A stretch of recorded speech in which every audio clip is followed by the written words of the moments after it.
नमस्कार साथियों, आप सभी का स्वागत है हमारे समाजशास्त्र चैनल पर। मित्रों, मैं मनीष आप सभी के लिए एक सीरीज लेकर आया हूं। इसमें 104 टेस्ट होंगे और ये जो है पूर्व वर्षों में आए हुए प्रश्न हैं। इनसे आप एक तो रियल एनालिसिस कर पाएंगे कि कैसा पेपर आता है। दूसरा ये स्थिति है कि जो भी इनमें इनकी ज़्यादा से ज़्यादा बेहतर व्याख्या की जा सकती है उसे मैं करूँगा। मैं यहाँ जो इसमें लिखा है व्याख्या में उससे बियॉन्ड व्याख्या करूँगा, ताकि आपका जो नॉलेज पूल है और बेहतर हो सके। क्योंकि डियर फ्रेंड्स, मैंने जैसा कि अपने इंट्रोडक्शन लेक्चर में इसमें बता दिया है कि प्रश्नों में लोग काफ़ी इस एग्ज़ाम में कंपटीशन है और प्रश्न ज़्यादा से ज़्यादा लोग सही कर सकते हैं। क्योंकि इसमें कंपटीशन आमतौर पर उन लोगों से ही होता है जो लोग नेट हैं, जेआरएफ हैं, साथ में पीएचडी कर रहे हैं, लगातार रिसर्च कर रहे हैं। उनका बहुत अच्छा अनुभव होता है, बहुत डेप्थ होती है। तो इसलिए सदैव, और ऑप्शनल एक ऐसा चीज़ होता है क्योंकि यहाँ पर आप एक विषय में ठहर कर तैयारी करते हैं तो आपके पास टाइम और स्पेस अधिक होता है, तो आप ज़्यादा डेप्थ में तैयारी कर भी पाते हैं। इसलिए मैंने जैसा कि बताया था कि 80 प्रश्न अगर सोशियोलॉजी के हैं तो उनमें से ज़्यादा प्रश्न आप सही करने की कोशिश करिए। क्योंकि कम से कम 70 से सही नीचे जो भी करेगा वो मान लो क्वालिफाई नहीं कर पाएगा 80 में 70, बल्कि लोग 75 तक सही कर सकते हैं। लास्ट पीजीटी का जो एग्ज़ाम हुआ था उसमें 120 से 122 तक लोगों ने सही किए थे। 120 से 122 तक प्रश्न। और मेरे एक फ्रेंड है, उन्होंने 120 प्रश्न सही किया था। उनकी 3 रैंक जो है ओबीसी में सेकंड रैंक थी और ओवरऑल कोई रैंक थी, वो याद नहीं आ रही है। तो इस तरीके से है, काफ़ी हाई मार्किंग होती है। और उसके बाद चूँकि पहले तो ये नहीं पता था ना कि इंटरव्यू में कितने नंबर मिलेंगे, तो लोग प्रीलिम्स में बहुत अच्छी मेहनत करते थे। अब नए प्रकार से एग्ज़ाम होगा, लेकिन फिर भी बहुत ज़्यादा ध्यान देने की आवश्यकता है। क्वेश्चन स्टार्ट करते हैं।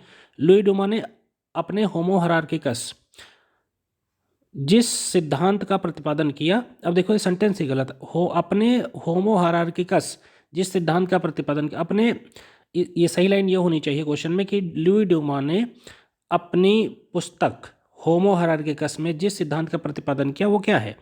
तो सिद्धांत है भाई साहब व्यावसायिक विभेदीकरण का सिद्धांत। अब ये कैसे व्यावसायिक विभेदीकरण का सिद्धांत? लुई डुमा एक पश्चिमी चिंतक हैं और ये भारत में इन्होंने जाति व्यवस्था का अध्ययन किया और दक्षिण भारत का अध्ययन किया और पाया कि जो है यहाँ पर जो पवित्रता और अपवित्रता के हिसाब से चीज़ों को देखा जाता है। और वो पवित्रता क्या क्या मतलब है, जैसे कोई ब्राह्मण है, ब्राह्मण जो है टीचिंग का काम करेगा, कर्मकांडी कार्य करेगा, जबकि जो शूद्र है वो ऐसे काम करेगा जो अनटचेबल है, जो अछूत वर्ग है वो सब नीचे शूद्र करेगा। तो वर्ग का देखो ऑप्शन ये सही होगा, व्यावसायिक विभेदीकरण। कि व्यावसायिक विभेदीकरण है कि कुछ कामों को बेहतर माना जाएगा, कुछ को नहीं। अगला प्रश्न, कोलीस का अध्ययन किसके नाम से संबंधित है? कोलीस एक जनजाति है, इसका नाम है एस.सी. दुबे से जुड़ा हुआ है। अब एस.सी. दुबे कैसे समाजशास्त्री हैं? भारतीय चिंतक हैं और जो है इन्होंने इंडियन विलेज नामक पुस्तक लिखी है और इनकी जो स्टडीज़ हैं वो बहुत इंपॉर्टेंट रही हैं। एस.सी. दुबे ने जो 2 अक्टूबर 1952 को सामुदायिक विकास कार्यक्रम चलाया गया था उसका भी रिव्यू किया था एस.सी. और उसके बाद यहाँ पर एक बुक है द महादेव कॉलेज, बताइए वो किसने लिखी है? इन्हीं ऑप्शंस में से एक ऑप्शन उसमें भी है। अगला, समाजशास्त्र विज्ञान है तो इसका क्या काम होना चाहिए? समाजशास्त्र यदि विज्ञान है तो इसका काम होना चाहिए ऑब्जेक्टिविटी। उनमें से चूँकि ऑब्जेक्टिविटी कामटे ने क्या कहा, समाजशास्त्र क्या है? विज्ञान है। Sociology as queen of all sciences तो उसने क्या बताया था अपने प्रत्यक्षवाद के सिद्धांत में? उसने प्रत्यक्षवाद के सिद्धांत में बताया कि निरीक्षण, परीक्षण, तुलना, है ना, ये बातें कहीं। चूँकि ऑब्जेक्टिविटी बहुत, ह्यूमन साइंस के सब्जेक्टों में ऑब्जेक्टिविटी वैसे भी बहुत एक मुसीबत का काम है। क्योंकि जो शोध करता होगा वो किसी जाति, धर्म, गुण से प्रभावित होगा ही होगा और कंप्लीटली ऑब्जेक्टिविटी आना मुश्किल है। मेरा रिसर्च का एक लेक्चर आप देखेंगे तो आपको वहाँ दिखेगा कि मैक्सिमम कोशिश की जाए तभी 100% ऑब्जेक्टिविटी शायद ही संभव हो सके। क्योंकि मैथ में 2+2 होगा। अब कोई जाति, धर्म, संप्रदाय से हो से फर्क नहीं पड़ता, लेकिन ह्यूमन साइंसेज में मान लो आप महिला हैं और आप अध्ययन करने जा रहे हैं पुरुष की जो मानसिकता वाली सोच पर, घरेलू हिंसा पर, तो कुछ न कुछ आपके अंदर जो करुणा है उसका प्रभाव आपके काम पर पड़ेगा। अगला, the faith of modern intellectual के लेखक कौन है? तो ये सारे ऑप्शन गलत हैं, विलियम शेपर्ड हैं इसके लेखक। अगले प्रश्न पर आते हैं मित्रों। इसमें कहा जा रहा है कि निम्नलिखित में से किसने यह प्रस्थापना यानी यह स्थापना प्रस्तुत की कि ज्ञान की स्थिति बदल जाती है जो ही समाज उत्तर औद्योगिक समाज युग में प्रवेश करता है। तो ये जो है, ये जो शब्द प्रयोग किए हैं ये लियोटार्ड ने प्रयोग किए हैं। लियोटार्ड पोस्ट मॉडर्न थिंकर हैं, ये आपको याद रखना है। अगला, social paralysis and social change पुस्तक किसने लिखी? NJ नहीं, WJ स्मेल्सर है, इन्होंने लिखी है। अगला, सामाजिक अभावबोध से क्या तात्पर्य है? सामाजिक अभावबोध से तात्पर्य खोने की अनुभूति से। अब वैसे रिलेटिव डिप्रिवेशन का कंसेप्ट जो है स्टाउफर का है और इन्होंने अमेरिकन सोल्जर बुक लिखी है। तो खोने की अनुभूति यानी आपके पास जो है वो मेरे पास नहीं है, डेट इज कॉल्ड जो है सामाजिक अभावबोध। अगला 58 नंबर प्रश्न, समकालीन समाजशास्त्रियों में कौन आधुनिक सामाजिक परिवर्तनों के प्रसंग में अति यथार्थवादी हैं? तो डेविड हार्वे हैं इसके लिए। जैसे ये आ जाए अति यथार्थवाद, सामाजिक मृत्यु, ये शब्द आ जाए, डेविड हार्वे तुरंत लगाइए। अगला प्रश्न, मानव जाति समूह के लिए क्या सच नहीं है? तो मानव जाति समूह के लिए सच नहीं है कि वे उनका एक भिन्न सामाजिक अस्तित्व होता है, ये सच नहीं। क्यों? क्योंकि यहाँ पर लिखा है एथनिक ग्रुप, निर्जातीय समूह जिनको कहते हो। निर्जातीय समूह वे हैं जो समाज की मुख्य धारा में रहते हैं लेकिन उनकी खास किस्म की लाइफ स्टाइल है। जैसे नॉर्थ ईस्ट के लोग आपको मिल जाएंगे। ये जनजातियाँ बिल्कुल नहीं, ऐसे आप कन्फ्यूज ना होना। अगला 60 नंबर प्रश्न पर आते हैं, किसने सर्वप्रथम आर्थिक विनिमय और सामाजिक विनिमय के बीच में विभेद स्पष्ट किया? तो यह विभेद किया है मेलिनोवस्की ने। कुलारिंग, ये सब इनका आप लोगों ने पढ़ा होगा, है ना। और इन्होंने विनिमय के कंसेप्ट को बताया है।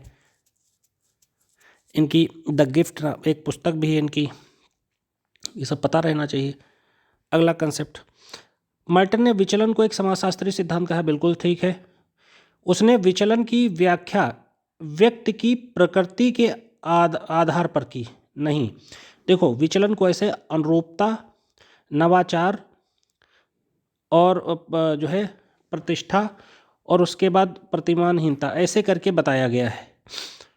तो मल्टन ने जो बात बताई है, उन्होंने कहा है कि विचलन का व्यक्तिगत अधिकार, वो व्यक्तिगत आधार नहीं होता बल्कि सामाजिक आधार होता है।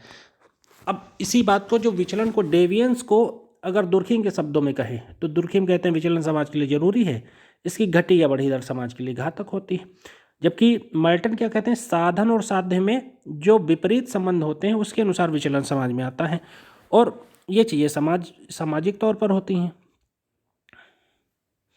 अगला, dimension of modern Indian culture के लेखक कौन है?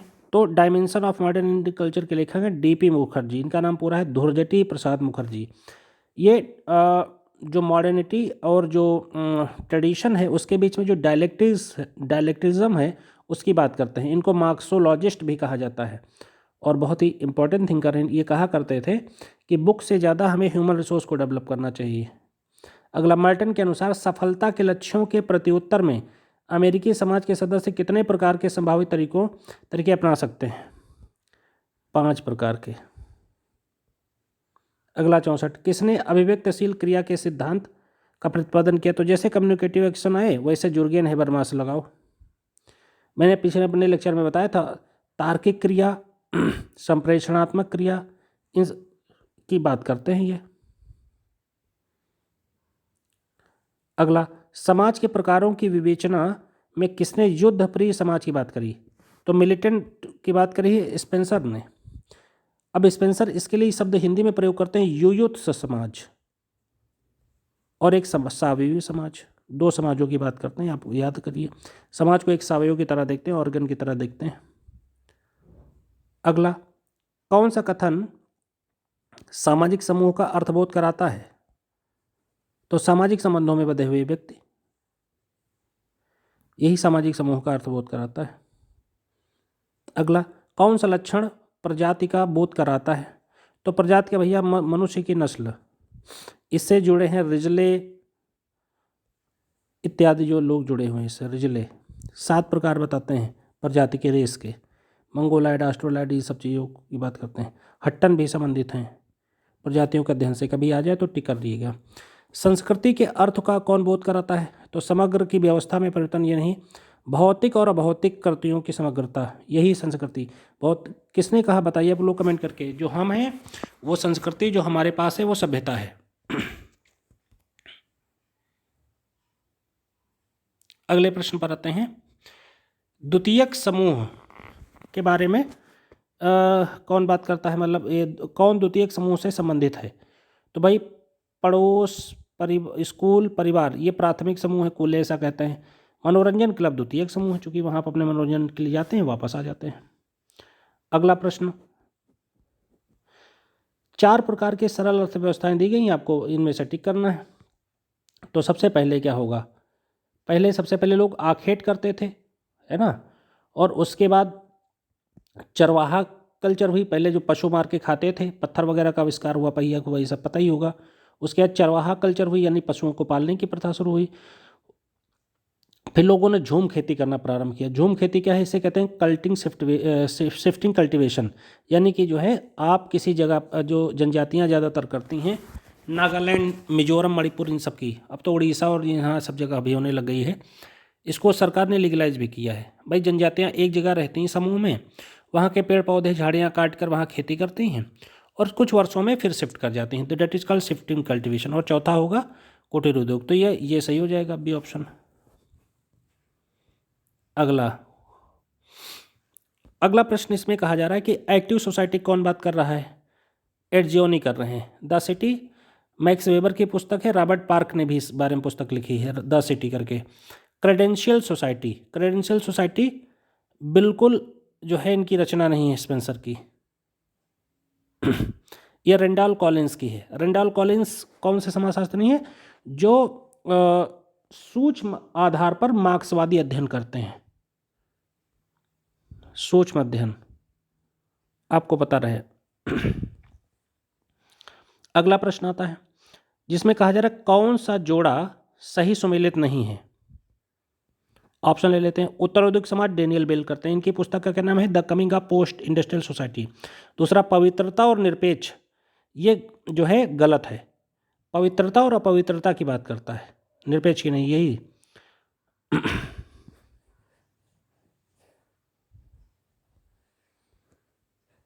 अगला, 4 प्रकार के सामाजिक व्यवस्थाएं दी गई हैं, उनको भैया बताइए। तो अब देखो, सबसे पहले कैसा समाज था? बर्बर। फिर कैसा हुआ? दास्ता पूर्वक। भाई पहले लोग जंगली से बर्बर के इस्तेमाल आए, फिर वहाँ कबीलाई कल्चर हुआ तो दास्ता डेवलप हुई, फिर सभ्य हुए लोग, फिर उत्तर औद्योगिक हुए, पोस्ट मॉडर्न हुए। तो इस तरह से बी ऑप्शन लग जाएगा। सिंपल क्वेश्चन है, मेरे बिना बताए भी लगा सकते हैं आप लोग। अगला प्रश्न, निम्नलिखित में से कौन सा सही नहीं है? सही है नहीं है ये सबसे पहले पकड़ना है। अब उद्योगवाद में प्रौद्योगिकी प्राथमिकता होती है, बिल्कुल ठीक है। नगरीयता, सामाजिक विजातीयता होते हैं। सोशल हेट्रोजेनेटिक मतलब है अलग अलग जाति, धर्म, लिंग के लोग आपको शहरों में देखते मिल जाएंगे एक ही जगह, जबकि गांव में ऐसा थोड़ा कम देखने को मिलता है। पूंजीवाद में समानतावाद कहाँ है? यही गलत है। अभी देखो, लॉकडाउन के दौरान लाखों करोड़ों लोग बर्बाद हो गए और दुनिया के 5 लोग ऐसे हैं जो ज़्यादा ताकतवर हो गए। अगला प्रश्न मिलान कराना है इसका। सावयवी सुदृढ़ता और देखो भ्रांत तर्क जो आपको पता है उसे मैच करिए। पेरेटो, सामाजिक स्थिति, सामाजिक गतिकी, दुर्खीम, सावयवी सुदृढ़ता लग जाएगा। ये सामाजिक स्थिति की गतिकी, ये लगेगा कामटे पर, वो गलत टिक हो गया, दोबारा बताता हूँ। सामाजिक स्थिति, सामाजिक गतिकी लगा कामट पे, ठीक है। सावयवी सुदृढ़ता, इसे ये लगा दुर्खीम पर। भ्रांत तर्क लगा पेरेटो पर। तो सी का 1 और ए का 3, बस ये ठीक हो गया, बी ऑप्शन। ऐसे पकड़ा जाता है। ये भी ट्रिक आप लोगों को बता दी मैंने। तो इस तरीके से हम लोगों ने करीब 25 प्रश्नों पर बात करी है। ये इस तरह से छोटे छोटे वीडियोज़ में बनाया जाएगा। आप लोग कम से कम इतना कर सकते हैं कि ज़्यादा से ज़्यादा शेयर, लाइक, सब्सक्राइब जरूर कीजिए, ताकि मैं मोटिवेट रहूँ आप लोगों के लिए वीडियो बनाने के लिए। Thank you very much. और जिसको भी पेड ग्रुप की ज़रूरत है वो कृपया जल्दी ज्वाइन कर ले, क्योंकि आगे ज़्यादा बात में बढ़कर पेड ग्रुप ज्वाइन करने का कोई मतलब नहीं है।